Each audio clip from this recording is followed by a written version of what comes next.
Hi everyone, আমার খাদ্যপ্রেমী বাঙালি চ্যানেলে তোমাদেরকে আরও একবার স্বাগত। চলে এসেছি নতুন একটা ভিডিও নিয়ে। আজকে তোমাদের সাথে এই শীতের মরশুমে গরম গরম সর্ষে ফুলের চপের ভিডিওটা শেয়ার করব। তো চলো বেশি দেরি না করে আজকের ভিডিওটা শুরু করা যাক।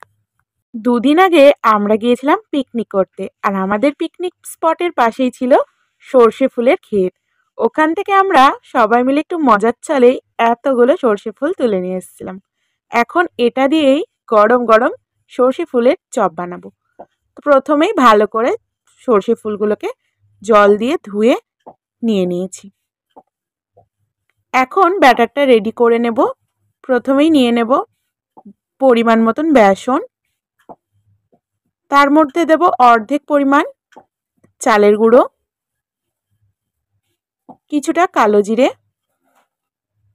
হলুদ গুঁড়ো, স্বাদ মতো নুন, লাল লঙ্কার গুঁড়ো। এবার অল্প অল্প করে জল দিয়ে দিয়ে খুব মসৃণ একটা ব্যাটার রেডি করে নেব। ব্যাটারটা একদম রেডি হয়ে গেছে। এদিকে ব্যাটারও রেডি হয়ে গেছে, আর ফুলগুলোকেও ধুয়ে নিয়েছি। এবার কড়াইতে পরিমাণ মতন সরিষার তেল দিয়ে দেব চপগুলো ভেজে নেওয়ার জন্য। তেলটা গরম হয়ে আসলে অল্প অল্প করে সর্ষে ফুলগুলো ব্যাটারে ডিপ করে করে একটা একটা করে এর ভেতরে দিয়ে দেব।